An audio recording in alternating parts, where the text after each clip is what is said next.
You hear about these situations happening, but then to live through it and like be so deceived was like the traumatizing experience in many different ways. A Penticton woman was left traumatized after her work as a doula was taken advantage of, alleging she was conned as part of a nationwide fraud. Doula Ashley Palmer connected with Caitlin Braun in January to provide services. Braun was arrested by Ontario police on Monday and is facing more than 30 charges relating to requesting the assistance of registered doulas for false pregnancies and stillbirths. At that time, I thought she was experiencing a loss, so it seemed very normal to me. Like there was no red flags, there was nothing that popped up on my radar as not normal. And I've been a doula for 3 years. Like I know the sounds people make during transition and active labor, and it was totally believable. Like everything she was saying, I was like, yeah, okay, this person is going through this. Palmer said she started to question Braun's story when the Penticton Regional Hospital said there was nobody registered by that name.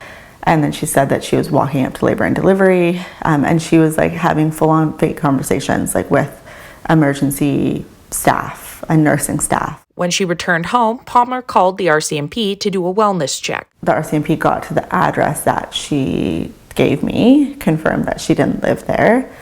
And then that's when I messaged her and I was like, okay, I know you've given me a fake address. I know you weren't at the hospital. Like, what's going on? Like, if you can tell me, then maybe I can get you the proper help that you need or help you get those resources. This is when Braun told Palmer she was actually in Victoria. But I still told her, I was like, if this is something that you're truly going through, like, I don't want you to go through this alone. So go into Victoria General and call me from the labor and delivery phone. Like, let me speak to a nurse that you're with. Like, she then somehow called me from a Victoria phone number, which like blew my mind. And then I answered. She pretended to be a labor and delivery nurse. I could still tell it was her. She then messaged Braun to tell her she couldn't help her anymore. But then the next morning, she wanted closure. This is when Palmer said Braun finally admitted that she was in Ontario. And then she finally says, I'm not experiencing a stillbirth currently. I went through one without any support a while ago, and for some reason I felt reaching out and pretending it was happening would bring me some sort of healing. Like I didn't even believe it when I first figured it out that it wasn't